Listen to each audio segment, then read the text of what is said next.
Yeah, like literally, it was for some reason that 2 minutes at that point in the film threw everything else, and it wasn't because it wasn't a very good scene. It was a great scene, I think. Great scene. I mean, you know, God. And relatively. So yeah, so we're learning. We haven't made many films, obviously. Okay. So what was the ambition? Why bring it to the big screen? I think because, well, when we started making the show, we sort of talked for a lot of time about anecdotes and ideas and what it was to be between 16 and 18 years old. And we never really wanted to extend it beyond that, I think. We thought it's about these 2 years of your life, you know, sort of young men. And at the end of that process, it seems like a natural thing to do is you go on holiday. And, you know, we wrote all these anecdotes down and stuff that happened to us that you could do when you were at school. And then we had another sort of separate bin, if you like, of stuff that happened to us on holiday, happened to friends of ours on holiday and stuff. It was almost like that bubbled away and we were like, okay, well maybe one day we'll write a teen comedy about a holiday. And then it sort of, we thought, well, maybe we should write a film. And then after the first series, someone approached us and said, oh, have you ever thought about writing a teen comedy film? Well, we thought about writing this holiday film. And then, you know, slowly it sort of came together. We thought, well, actually, we've got 4 actors we really like. You know, it's going to end soon. It seems like the natural thing for those characters to do is to go on holiday. We've got these ideas. We've got a following, so it'll be easier to get, you know, financing and stuff for the film. So it just seemed like the natural, lazy thing to do. And where did you go on your team when you were kids? Oh, back in, well, you were in the 50s, wasn't it? Yeah, it's like 1950. I went to Cambersand. No, I went to Playa Las Americas when I was 18. Yeah, done that one. I went to Magaluf. I went to Kavos in Corfu with 2 friends, which I suggest 3 is a bad number for friends to go abroad. Yeah. And we all drove each other absolutely mental. But when my friend Simon, he's a very close friend of mine, you know, my wedding 2 months ago, was he said to me, because I think I nicked a drink on the first night. He said, I'm going to punch you in the face at some point on this holiday, but I'm not going to tell you when. So however much fun we were having, there was always this undercurrent of, Si is going to punch me in the face at some point. And almost the longer it went on, the worse it got. About 2 or 3 days, it was kind of the worst thing. And then another friend of ours, the other guy we were with, we had a day where me and Simon, who's going to punch me, decided that all we were going to say was, I got that one, because there was like a sort of kids TV show thing, which they got, and that was literally all we said all day. And the other side was going, we can't do this because we can't order food. We have to do stuff. We have to. Please just talk to me. We're going to go on holiday. And we're like, I got that one. I got that one. I got that one. I got that one. I got that one. And that was it for a day. So I'm fucked off already. Yeah, it's pretty irritating. So yeah, that's where I went. And you sent the lads to Malia. That's where the hip kids go these days, is it? Yeah. Well, yeah, I think so. We did a bit of research into it. It's spread around, but yeah, Magaluf is kind of where I think Magaluf is still going 20 years ago. Yeah, it's been going a long time. You shot in Magaluf. You came to Magaluf. Yeah, we shot in Magaluf, but I went to Malia 20 years ago. Right. Believe it or not. And it was all just fields, wasn't it? It was, yeah. Dinosaurs roamed the ground. But no, yeah, so, and when we did a bit of research and that, it sort of expanded and got better. It did feel, I knew a little bit about the geography of it, and it felt like a good setting actually, because it's one very long strip. There isn't really neon and... Really neon, and it leads down to the beach. It felt sort of... What's interesting though is that they, every now and again, they sort of these resorts in Europe sort of get, like, you know, the Greek government or get sick of it, they sort of try and change it. And I think this year, from what I've heard from our runner, who goes back every year, we met over there, is that they've stopped. If you're a worker in Malia now, you have to pay for your drinks. Before it was always free, and they've stopped doing 2-for-1s. You're not allowed to get any free drinks and stuff. So it's that kind of thing that's sort of like the death knell for these places, and that's how they stop being as popular, because they become much more expensive, then they move on somewhere else. So I reckon Malia's got maybe a year or 2 left. Right. So it will be horribly dated by the time it hits the TV screen. And how was the shoot? How did you think about making it sort of cinematic as opposed to the show? What's the difference do you think? Interestingly, we were talking about this the other day, when we wrote the script, because it's a comedy, I mean, there's just some certain kind of, I mean, just coverage of a comedy. I don't know how technical we get, but basically, because there are 4 boys in it, 4 leads. You want to get, when you're doing comedy, you want to get your close-ups, you want to get your kind of establishing shots. You want as much coverage as possible. So going into it and thinking about it very cinematically, we knew from the very early days, we can't shoot this any differently really to the way we do the TV show, because we've got to make, you know, you make the scenes funny in the edit is the truth, you know. Right.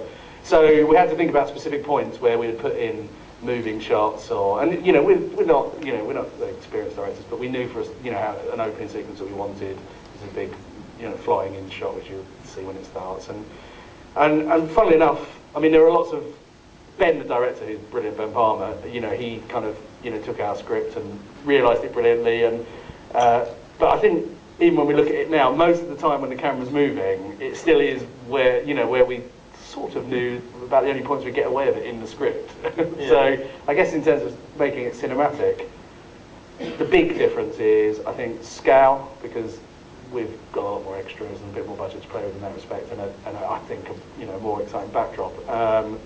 And we just used a better camera. They use better cameras to make films. It looks better. It does. It genuinely, like, oh yeah, that's how they do it. So, but the storytelling is... Yeah, there's a sort of scale of ambition, really. So I think we thought, that was why it seemed like the holiday seemed like the right thing to do, because it really is exactly what those characters would do when they hit 18 as soon as they finish their A-levels.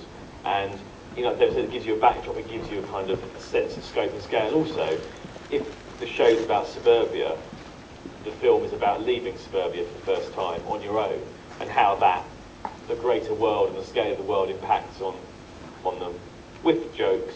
With jokes in it, it's not just about that. And helicopters, and helicopter shots. That's basically how we did it. We went, let's put the camera on a helicopter. Yeah. It's kind of interesting, though, the show has its kind of origins in films you love, doesn't it? It started in cinema. What were the kind of key things? We talked about, you like Swingers, which we wouldn't necessarily... Love Swingers, yeah. Wouldn't necessarily, and that's kind of the language they have. Yeah, I think so. I think all those scenes, especially all those, like, the Vegas scenes in particular, I think that's always been something that's stuck with me, just the whole, it's money, baby, you look money, baby, and the kind of language they had between them, that getting into that film, you kind of like, it takes you a little while to understand that, but you know, you sort of, I think that has been very important from the early days. We always thought about this, about, you know, tonally, the thing that made it the show we wanted to make. It was about friendship. It was going to be about how these friends communicated and the way that, you know, teenage boys talk to each other in this sort of strange, kind of misogynistic, homophobic code that they have. And why do you put your back to people? Don't worry about that. Is that right? Yeah, I'm sorry. No, that's not your fault. But it's a bit my fault. Swingers was kind of like really, really influential, because we loved it, and we loved the way they talked in it, and we thought, wouldn't it be interesting to try and write something about how men of a certain age talk and how they communicate with each other, and it's quite sketchy as well, I think. Swingers. Yeah, I think, sketchy. You know, it's a series of sketches. The phone sketch is amazing. The answer phone thing is the thing that always, you know. And also, I'm a huge fan of American Pie, which I think is genuinely underrated as a sort of character set. I think it's a rather sort of sweet film, but I love the way that it had these huge, hilarious set pieces that you totally believe. Like and I remember hearing about it and thinking, I'm not going to like that. I was always a comedy snob. And then when I saw it, I totally believed it when he had sex with the pie, because I was just like, it was so beautifully set up, and it got to that great point, and I was like, I understand how that's happened with the teenage boys, and I still think that's, you know, one of my favourite scenes in a film, genuinely. Yeah. And it, you know, it's kind of so. And then we liked. I mean, I always liked, you know, Animal House and stuff like that. I used to watch a lot. The show is kind of peppered with kind of equivalent eye-fucking scenes, isn't it? Scenes we'll talk about tomorrow. Yeah. Have you seen it? Yeah. Are they kind of difficult to come up with? Are the ones you rejected? Ian's fucked a lot of pies. I just really just fucked so many pies over the years.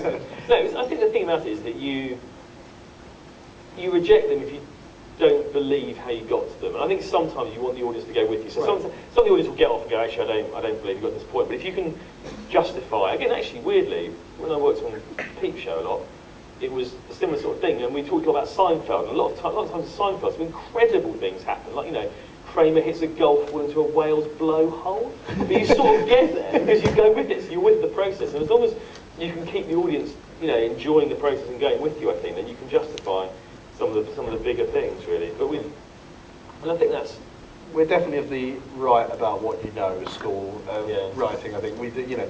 So a lot of the times, I mean, a lot of the ideas that we have on paper, that, you know, it is about plausibility and about knowing it and knowing that why it's funny. And I think we're like Friend from the series as an example, where the boys use just the fact that one of them has made a friend, just had a social interaction with someone other than them at a party, to beat him up with, really, and just bully him and take the piss out of him, and to the extent that he eventually goes and jumps on his new friend's car and smashes up. And that was something that just happened in real life. That's almost, you know, documentary style, that whole exchange and everything. And I think, you know, I think knowing, you know, I think the plausibility, I suppose, has to be in our brains for us to make it funny. We know it needs to have happened, or you know, it tends to be funnier when they're real stories for us, doesn't it? But, yeah. So again, I think maybe I'm a kind of sort of Spielberg kind of obsessed, sheltered background, but I've never heard the word clunge before your show. Where does clunge come from? It's just like, I think we were kind of in a... Around, didn't it? It was around, it's definitely around. Like, I think, you know, I've heard it, I think, is it clunge mags? I always heard that, yeah, people talk about clunge mags. And I think we were my favourite. Does everybody know this? Is it just me?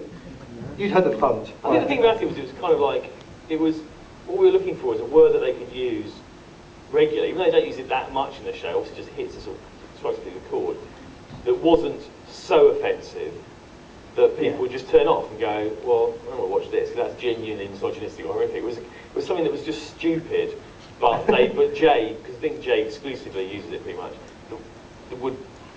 you believe that he would use it, you believe that he'd be showing bravado by using it, but at the same time it sort of actually wasn't that offensive.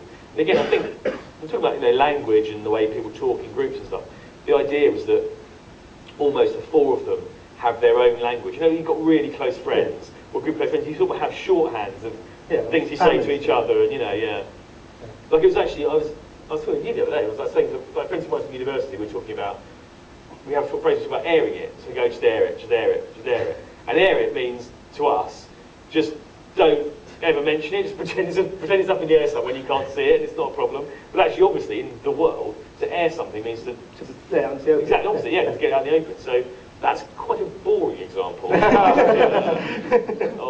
the sort of language that groups have. No, but there's that thing about, I suppose it's contamination almost, isn't it? That you know, the language gets adopted, the tone, certain, you know, timbres and rhythms. And when I first met Iain, we probably didn't sound very similar, I'd imagine.